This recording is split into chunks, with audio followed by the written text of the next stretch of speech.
Hello, how are you? I am fine, thank you, and you? If you have ever said that sentence in real life, I have bad news for you. You sound like a textbook. You sound like a student. And worst of all, you sound like a robot. Welcome to English Boost Zone. And this is the place where we take your English from classroom ready to real world ready. Here is the truth nobody tells you in school. Textbook English and real-world English are two completely different languages. Textbooks are designed to help you pass exams. They care about rules, strict structures, and perfection. But in the real world, perfection is weird. Perfection creates distance. If you speak perfectly, people don't feel like they can connect with you. Today, we're going to fix 3 massive habits that act like a giant neon sign on your forehead that says, I am a learner. We are going to stop saying, I am fine. We are going to find out why you're welcome can actually be rude. And we are going to break a grammar rule that your teacher probably hit the chalkboard over. Are you ready to stop studying and start speaking? Let's boost your English. Let's start with the biggest lie in the English language curriculum. Picture this, you walk into a coffee shop. The barista looks at you, smiles, and says, Hey, how's it going? Your brain immediately panics. You go to page 1 of your beginner textbook, you find the subject, plus the verb, plus the adjective, and you say, I am fine. Why is this bad? It isn't grammatically wrong, it's socially wrong. I am fine acts like a shield. It is a conversation stopper. It sounds cold. It sounds like you are at a doctor's appointment or a police interrogation. When a native speaker says, I am fine, usually, something is actually wrong. It sounds like you are saying, no, really, I'm fine, leave me alone. That is the energy you are putting out. Also, notice the phrase, how's it going? Or what's up? In the real world, these aren't actually questions demanding a medical report. They are just a noise we make to say hello. If you stop to give a full sentence like, I am fine, thank you, you make it awkward. You kill the rhythm. So how do we sound human? We need alternatives that fit the vibe. 90% of the time, just keep it neutral. Say good, or pretty good, or not bad. Notice how short those are. The barista says, how's it going? And you say good you, that's it. That is the whole interaction. It's fast and it's friendly. If you are with friends, you can be a bit more optimistic. Try saying, can't complain, I love this phrase. It implies that life is hard and work is busy, but you are handling it.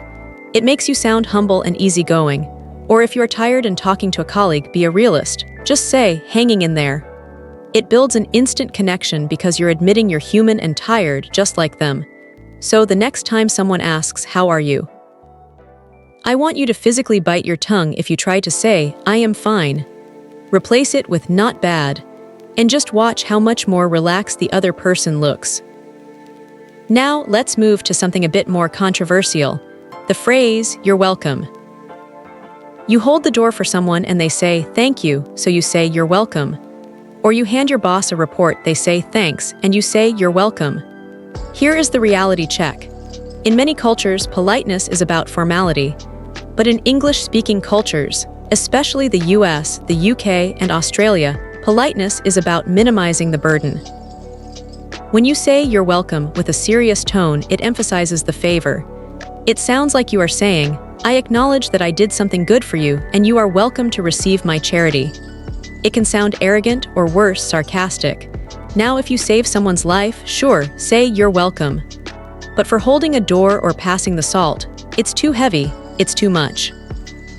Here at English Boost Zone, we want phrases that say, this was no effort for me. We want to minimize the burden. Try saying no problem or no worries. No worries is huge in Australia and the UK, but very common in the US now too.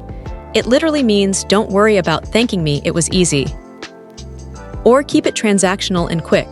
Say sure thing or you got it. If a waiter drops off water and you say thanks, they might say you got it. It's snappy, it's cool. It keeps the energy moving, just be careful with my pleasure. That is very high service, like at a 5-star hotel. If you say my pleasure to a friend for passing a beer, you sound weird. Keep that for professional settings only. Remember, if the favor was small, the response should be small. A simple, or sure, is better than a formal, you are welcome. Now for my favorite part of the episode.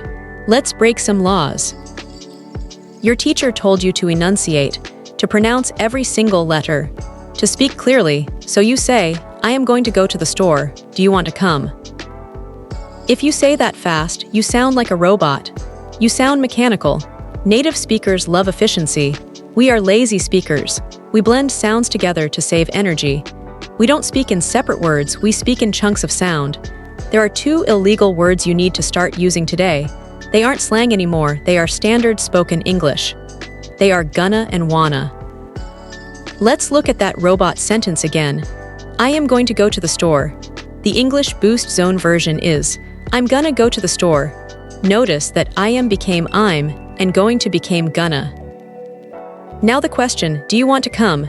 The English Boost Zone version is just, wanna come, we even dropped the do you. We just said wanna come. Let's try another one. The textbook says, what are you going to do? Real life says, what you gonna do?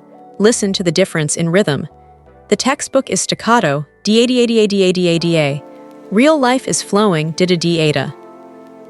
Just a quick note on this, please do not write gonna in a business email. Your boss might hate you, but in a Zoom call or a coffee chat. If you say, I am going to send the file, you sound stiff. If you say, I'm gonna send the file over, you sound like part of the team. You sound relaxed. So let's review today's lesson. Number 1, kill the robot and stop saying, I am fine, start saying, not bad or hanging in there. Number 2, minimize the burden and stop saying, you're welcome for tiny favors, use no worries or sure thing. And number 3, be efficient. Embrace the gonna and the wanna and let your words flow together. Here is my challenge to you. Today, I want you to pick just one of these. Next time you text a friend or speak to a colleague, don't use the textbook phrase. Use the real one. See how it feels. If you enjoyed feeling like an insider today, make sure you hit subscribe to English Boost Zone. Next week, we are talking about why native speakers don't use the future tense yeah. We usually use the present continuous to talk about tomorrow. It's confusing, but I'll explain it. I'm your host, and you've just been boosted. Don't be a robot. Speak like a human. I'll catch you in the next one.